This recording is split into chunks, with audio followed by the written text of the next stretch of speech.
Coming up on the Sky News Daily, Ed Conway has his head in the cloud, the US data centres powering the AI revolution. When you think of artificial intelligence, well, if you're anything like me, you probably think of the cloud of ones and zeros floating through the air to the apps on the phone in your pocket. The reality is that AI has a very real, very large physical presence, the data centres that power it. We've been inside Data Center Alley in Virginia in the States to see firsthand the technology that's currently driving both the AI boom and the US economy. It's a tale of high tech, big risks, and huge demands on the electric grid. In short, it's the biggest story in economics right now, which is why we sent our economics editor Ed Conway to check it out. Ed, speaking to us from the United States, just describe what these places look like. You could actually see them as you were flying in. So if you ever fly into Washington Dulles Airport, as you're coming into land, you see all of what look like big kind of warehouses. Imagine like a big kind of supermarket or something like that. But then what you'd see if you look a little bit closer, particularly if you get down at ground level, is that around all of these big warehouses, which kind of look pretty anonymous from the outside, around all of them, there are just pylons everywhere. So there's all these electricity cables and substations, and it is quite a surreal place. And I didn't kind of expect that. These places are some of the most important economic sites, or just any kind of sites in the world right now, in civilization, because that is what provides not just AI, but the internet. The internet is basically this web of different service centers around the world.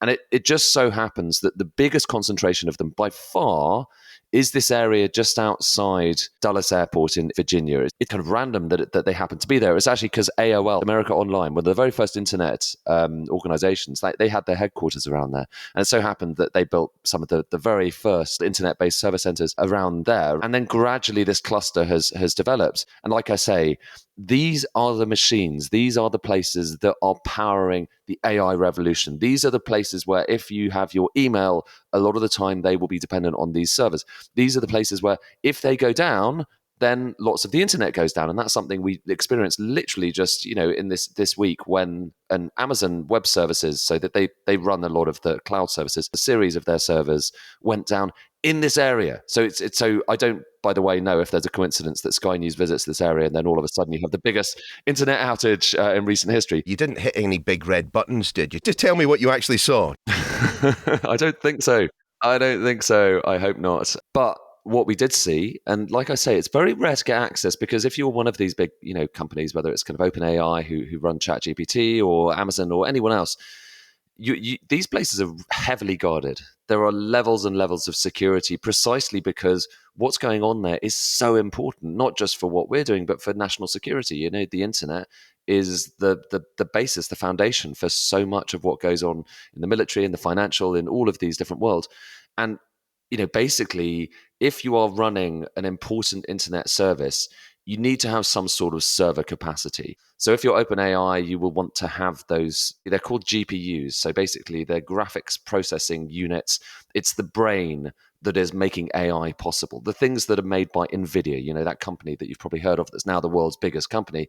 These things, we saw them whirring away. You can hear this. You can hear the GPUs literally as the fans are trying to cool them, and you've got liquid running through them. By the way, it's not just AI. It's also like if you're a big bank, you need server centers to ensure that your kind of services can actually run. If you're an internet company, if you're providing cloud services, you need all of these things, and they generally don't let journalists in. It was really only something that came off at the last minute. And what we saw was, it's funny, I was kind of thinking of like these dystopian places, empty corridors that are so far that you can barely, see the end of them in the distance. Very few people there. They have scooters to get around because everyone needs to get from one end to the other of these enormous places. But the thing that struck me about the one that we went inside is that rather than being one big open place with rack upon rack upon rack of computers as far as the eye could see, actually there were lots of kind of rooms, which they called suites. So you've got the data center and then you've got data suites. And each of these little suites within that room, then you've got the computers running away. And the point here is that the company that we kind of looked inside some of their server centers, they're called Digital Realty, like real estate.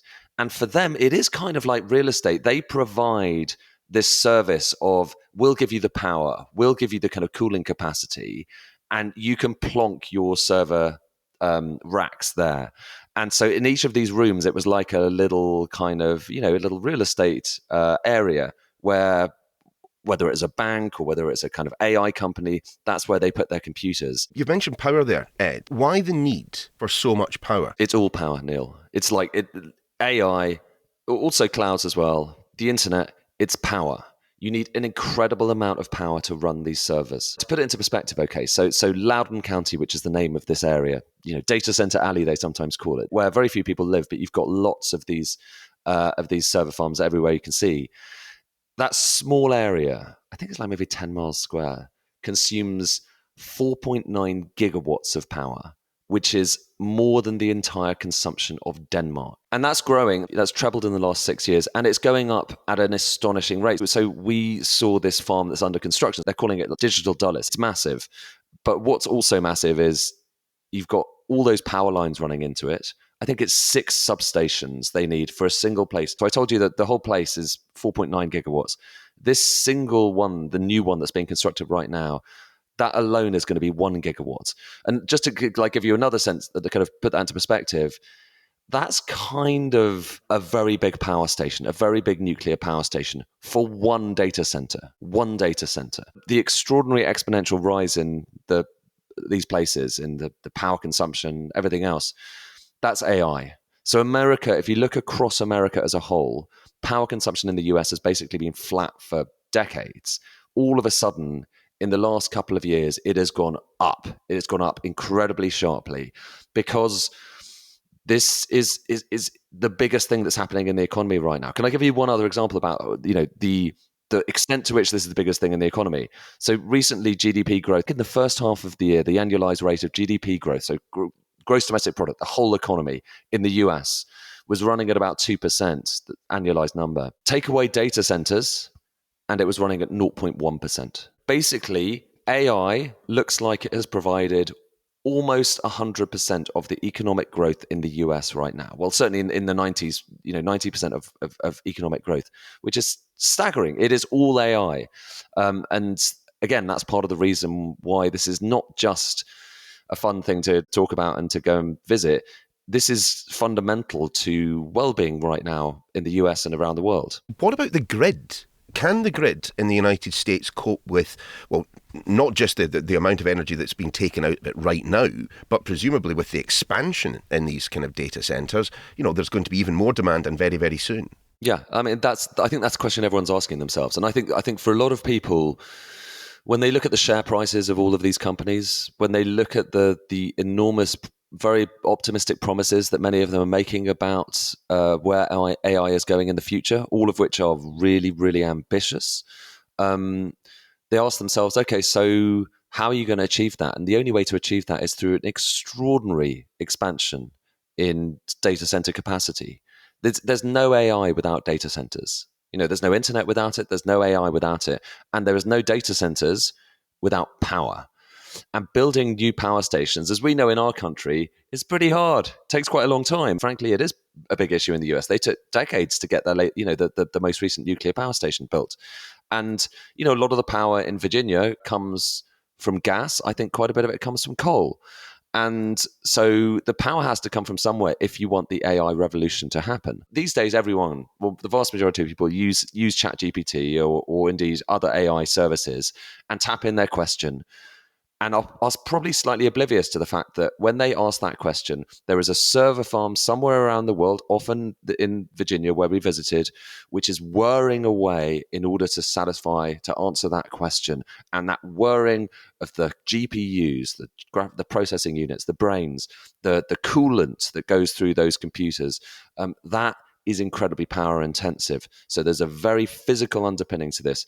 And probably the most compelling argument to why AI might not satisfy all of the hopes that a lot of people have is that we just simply won't be able to produce enough power to power all of those chips and make it happen. Haven't we missed a step, though, in our discussion, Ed? I mean, you mentioned there if someone types a question into ChatGPT. I mean, I think that for most people is the sum total of their experience with AI right now. Do we know yet what it's for and how we're going to be able to monetize it? to justify the expenditure that's going into these places? In short, no. But what we do know, I suppose, and there was an interesting speech from the Bank of England governor about this just in Washington. He's an economic historian. He's looked at things like the Industrial Revolution and what happened with cotton and how we learned how to mechanize the production of making textiles. And, that was kind of the beginning of the moment where everything changed for the global economy and everyone started getting better off. And I guess his point is that this AI is probably the best hope we have of something similar happening today. And it's the best hope for that because essentially you could envisage a world where a lot of work is done by AI. And if you think about what did the Industrial Revolution do? It took a lot of jobs that were done physically and by human energy and used other forms of energy and mechanization so that we humans didn't have to do everything. I mean, there is another event in history, isn't it, that we could well be heading towards, and it's not the Industrial Revolution, it's the dot-com bubble bursting, back in the early 2000s. There was huge investment, huge speculative investment, as seems to be happening right now, and it all went wrong. If you look at the stock market at the moment, particularly in the US, it's mostly the US, it is just it's flabbergasting just how much the share prices of companies like Nvidia, which is the one that makes those chips, but also what they call the hyperscalers. So the AI companies, whether it's OpenAI or Meta or indeed Google, most of them have massive bets in AI and have benefited as a result. And I think both the Bank of England and the International Monetary Fund are genuinely concerned that this might be a bubble. When the IMF says, listen, this looks worrying and it could be like the dot-com bubble, which is what they basically said last week, then I think we should all be kind of listening. And I think we should be listening, especially because in some senses, this isn't as bad. The levels of kind of share prices versus kind of earnings, not as bad as the dot-com. But in other respects, look at the extent to which the S&P 500, which is something that, again, if you're in the UK, you may not spend that much time thinking about the S&P 500, but a lot of your pension will be in the S&P 500. If you have investments, a lot of them will be there or it's affected by it because that is the main stock market index in the world. That has never been as concentrated in a single company, Nvidia in this case, ever before in history. So that's worrying. Is there not another potential problem, and one that I imagine is quite close to your heart given the work that you've done on it in the past? You need to build these things. To build these things, you need rare earth minerals and metals and all the rest of it. China and the United States appear to be on a collision course right now. I mean, if you can't build it, then the industry gets stymied as well. Actually, the striking thing, when we were at the data center, we looked at the cross-section. They had this kind of demonstration area where you can look at the different bits and pieces and parts that you need to make a data center. And one of the striking things is they had a whole server apparatus, like the rack, basically, an AI rack. And what you could see is each of the graphics processing units, the brains, was surrounded by this shield of copper. And there were big copper wires going in there. The coolant went down copper pipes. The amount of copper you need to make AI a reality is staggering. And the amount of copper, by the way, that everyone is chasing for right now to make the energy transition a reality is also staggering. So what we're basically doing with AI is we're doubling down on our demand for physical resources to try to give us the growth that we want in the future. It's physical. It's all physical. And that everything depends on that. And I won't bang on about it, but I wrote a book about this a couple of years ago. But don't feel you have to buy it. But what I will say though, Neil, and this is like that book was saying basically this stuff is a really big deal. That book was kind of written before ChatGPT was really a thing. This stuff is doubly a big deal now because we need the physical foundations, and so you need that copper. And blimey, you see it in person. And you see how much physical stuff you need. You see the size of the wires that need to plug into each different data center. And you're bowled away by it. You see the size of the substations you need to make AI a reality. Everything we think is kind of, in the cloud, it's physical. And unless we face up to that and work out where the physical stuff is going to come from, that's another reason why all of the dreams that we have, all of the hopes, all of the boom is not going to materialize. It's not going to happen. The data center experience really reminds you just how much physical stuff and energy and water, because the amount of water you need to cool all of these processes, which are just whirring away and creating lots of heat, that's also massive. Do you need people, Ed? I mean, we know that AI will undoubtedly lead to some jobs going, some professions, some careers just no longer existing. I mean, is this a sector in which you see the opportunity for people to actually find employment?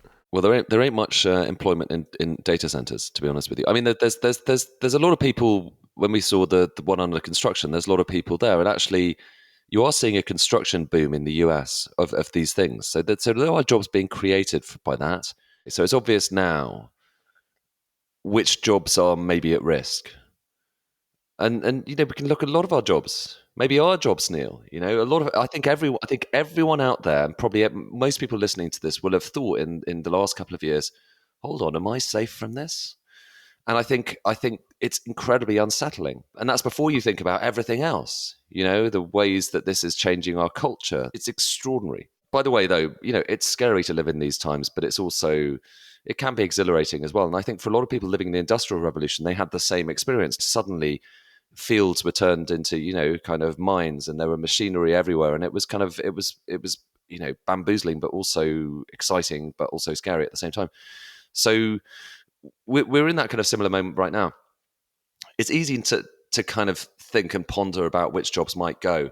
What's a bit harder is to work out what jobs might be created in the future. And the Industrial Revolution destroyed a lot of jobs, but it created a lot of jobs. And I kind of hope that it'll be the same this time around. But that's a bit of a matter of faith, isn't it? And you just don't know until it's happened. But that's the way it's happened every single time in history. Thanks, Ed. And for his full report inside Data Centre Alley, just head to skynews.com. The Daily is back again tomorrow.